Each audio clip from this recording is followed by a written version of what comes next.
आज हम विष्णु प्रभाकर की एक बहुत ही मार्मिक कहानी अष्टावक्र की दुनिया में उतर रहे हैं। और ये कहानी मतलब एक फिल्म की तरह शुरू होती है। एक तरफ खजांचियों की वो आलीशान हवेलियां और दूसरी तरफ उन्हीं हवेलियों की परछाई में वो अंधेरी बदबूदार कोठरियां।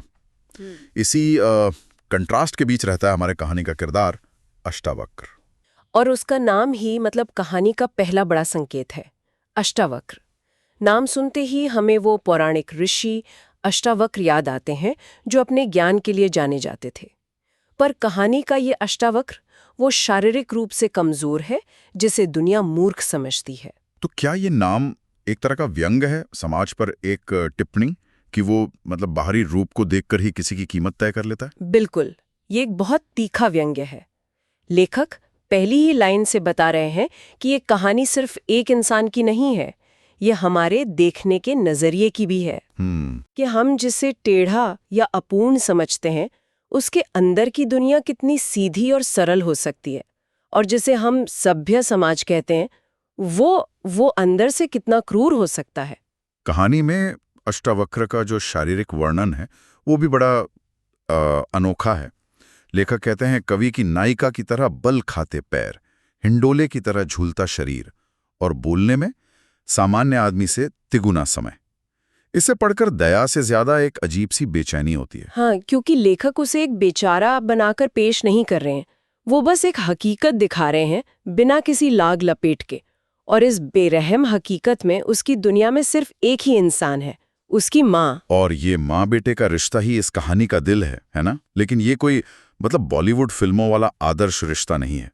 माँ उससे बहुत प्यार करती है, पर वो लगातार उस पर झुंझलाती भी है, गुस्सा भी करती है। ये दोनों भावनाएं एक साथ कैसे चलती हैं? यही तो इस कहानी की सबसे बड़ी खूबी है। ये यथार्थवाद है।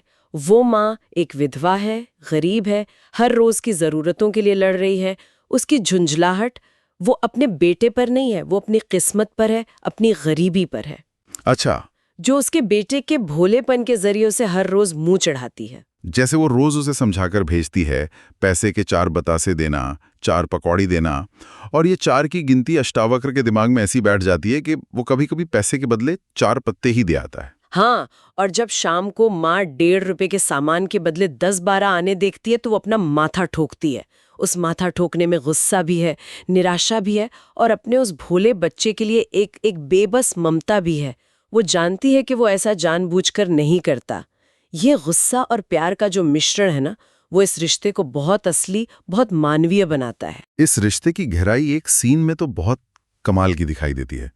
जब किसी बात पर माँ गुस्से में चिल्ला पड़ती है, तो मुझे खा ले। अष्टावक्र चुपचाप वहां से चला जाता है। मुझे लगा कि अब शायद उनके बीच कुछ टूट गया। लेकिन फिर रात में जो होता है वो अद्भुत है।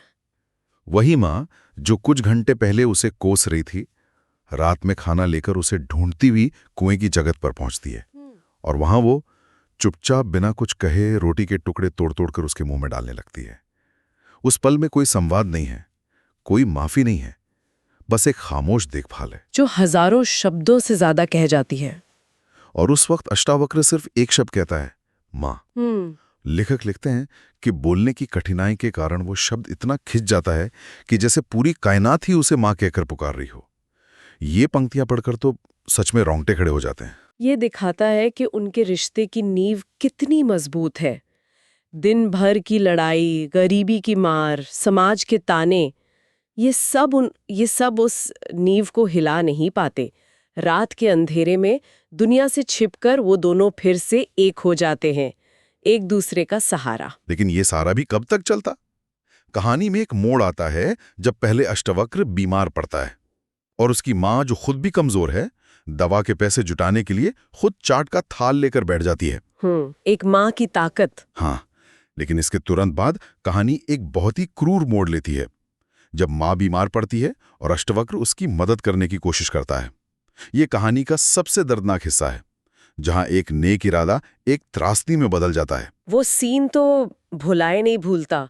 माँ लेटे लेटे उसे पकौड़ी बनाने का तरीका बताती है, और अष्टावक्र जो शायद पहली बार ये काम कर रहा है, हाँ, जलने के डर से थोड़ा ऊपर से कढ़ाई में बेसन छोड़ता है और खोलता हुआ तेल सीधा उसकी छाती पर आ गिरता है। उस एक पल में सब कुछ बदल जाता है। बेटे की एक चीख, हाय माँ, ये सुनकर माँ का सारा बुखार, सारी बीमारी जैसे गायब हो जाती है।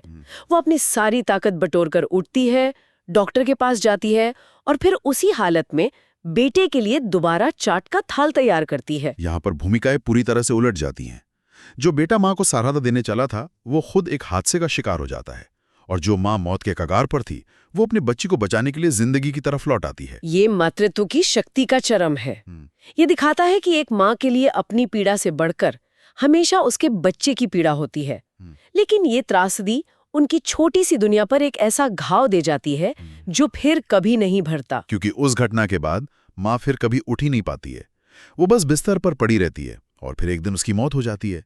मौत का वो सीन भी इतना शांत, इतना खामोश, कोई ड्रामा नहीं, कोई चीख पुकार नहीं। लेखक यही दिखाना चाहते हैं, जो लोग जिंदगी भर खामोशी से लड़ते हैं उनकी मौत भी अक्सर खामोशी में ही गुजर जाती है। समाज के लिए जैसे वो थे ही नहीं वैसे ही वो चले भी गए। कोई शोक मनाने वाला नहीं, कोई याद करने वाला नहीं, बस एक थके हारे जीवन का चुपचाप अंत। माँ की मौत के बाद अष्टावक्र की हालत, उसे समझना भी मुश्किल है। वो जैसे एक अलग ही दुनिया में चला जाता है। उनकी कोठरी में एक बूढ़ा कुल्फी वाला रहने आ जाता है और अष्टावक्र बाहर कुएं पर बैठा रहता है। वो कुल्फी वाले से कहता है, माँ आएगी, चाट बनाएगी। उसे यकीन ही नहीं हो रहा। ये एक बच्चे के मन की स्थिति है जो अपनी दुनिया के केंद्र को खो चुका है। उसके लिए मौत का कोई मतलब नहीं है। उसके लिए तो बस इतना है कि माँ कहीं गई हैं और वो वापस आएंगी। उसका भोला मन इस कठोर सच्चाई को स्वीकार ही नहीं कर पा रहा है। और वो इस सच को स्वीकार कैसे करता है, वो तरीका भी बहुत मार्मिक है। वो कई दिन भूखा रहता है, खाली थाल लेकर गलियों में घूमता है, और लोग उसे देखकर कहते हैं, बेचारे की माँ मर गई है। वो ये वाक्य बार बार हर किसी से सुनता है। और धीरे धीरे, किसी तर्क से नहीं बल्कि एक ही ध्वनि के बार बार कानों में पड़ने से उसके दिमाग में ये बात बैठती है, माँ मर गई है तो वो अब नहीं आएगी। हाँ, वो अब नहीं आएगी। ये ज्ञान का क्षण नहीं है, ये चेतना के टूटने का क्षण है। जिस पल उसे ये एहसास होता है उसी पल उसकी अपनी दुनिया भी खत्म हो जाती है। और शायद उसका शरीर भी उसी पल जवाब दे जाता है। उसी रात वो दर्द से कराने लगता है। उसे अस्पताल ले जाया जाता है। आइसोलेशन वार्ड का वो सीन, वो अकेला एक बिस्तर पर पड़ा है। डॉक्टर कहता है, बस अब खत्म होने वाला है। ये सब पढ़ना बहुत भारी लगता है। और उस सीन का सबसे चुभने वाला हिस्सा वो है जब नर्स कुल्फी वाले से पूछती है, तुम्हारा मरीज है? और वो बूढ़ा आदमी बस गर्दन हिलाकर कह देता है, जी नहीं, इसके कोई नहीं है। इन शब्दों का क्या मतलब निकालें? ये शब्द बहुत गहरे हैं। ये सिर्फ खाने या भूख के बारे में नहीं है। उसकी पूरी जिंदगी का संघर्ष खाने के इर्द गिर्द था, जो उसकी माँ उसके लिए बनाती थी। माँ के बिना उस खाने का, उस जिंदगी का कोई मतलब ही नहीं बचा था। ये कहना कि अब नहीं खाऊंगा, एक तरह से ये कहना है कि अब और नहीं जीऊंगा। ये उस पीड़ा से, उस अकेलेपन से, उस दुनिया से मुक्ति की घोषणा है जहां उसकी माँ नहीं है। और कहानी यहाँ खत्म नहीं होती। लेखक एक आखिरी पंक्ति लिखते हैं जो शायद पूरी कहानी से ज्यादा परेशान करने वाली है। वो बताते हैं कि अस्पताल से लौटते हुए कुल्फी वाला परम शांत था और उसने ईश्वर को धन्यवाद दिया कि उसने अष्टावक्र को अपने पास बुलाकर उन दोनों को, यानी अष्टावक्र और समाज को, सुख की नींद सोने का मौका दिया। ये पंक्ति एक तमाचा है।